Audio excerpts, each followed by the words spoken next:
always happy. Yes, Jar, good morning, good morning. At syempre, ito po yung Sunday na may event ako ng hapon. Pero bago yan, gagawa muna po ako ng lobo. At syempre, nagpatulong po sa akin na siya parang Edwin na iyakan ng lobo. Ang entrance kasi talaga grabe, baka mag-hold siya ng oras. At syempre, hindi tayong dalawang isip, tinulungan po natin. Siya po ang may-ari ng Winners Catering. At ito na po yung Sunday na may event ako ng hapon na kailangan makapagsamba po ako ng umaga. Kaya ito, umaga pa lang po ay nagmayak na po kami ni parang Edwin na syempre para hindi rin po siya mag-hold. Syempre, talaga ng mga siya ang magdi-design stage. Syempre, at ang entrance talaga naman ang lupit, talagang pulso po siya sa kanyang pinakamamahal na anak na panganay. Siyempre 18th birthday, ito po yung debut o dibagar. At siyempre ito po yung pinagplanuhan ko na po para makapagsamba.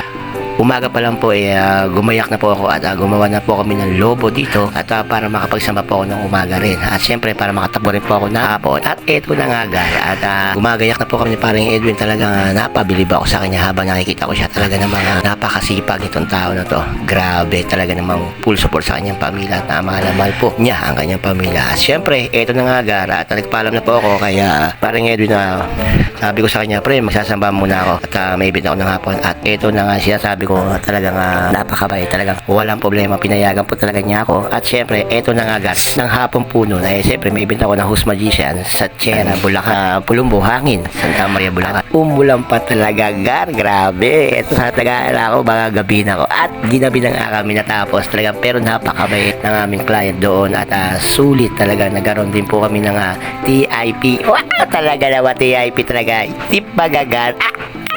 Ayan, syempre, kumabal po kami dito sa dibo ng kanyang anak. At ito na nga, pagdating ko talaga sinalubong ko kami ng mga kamag-anak. Napakabait talaga ng mga kamag-anak ni parang Edwin. At ito na nga, gar, grabe. Nakakita ko yung gayak, napakaganda, gar. At talaga na dito na nga, gar, nakita ko po ang aking inaanak. Napakaganda, grabe. At syempre, nakita ko rin po ang aking kaibigan niya si Rene DJ. At talaga naman, naglibot-libot po ako talaga ang ganda ng gayak. O, di ba talaga sulit na sulit. At ito na nga, gar. Syempre, kasama rin ang aking misis. At eto na nga, grabe gar. Ay! Nakita ko si DJ Rene, nagdi-DJ. At pero eto muna, nakita ko yung buffet. Nakita ko ni parang Edwin, grabe. Pre, magbalot ka.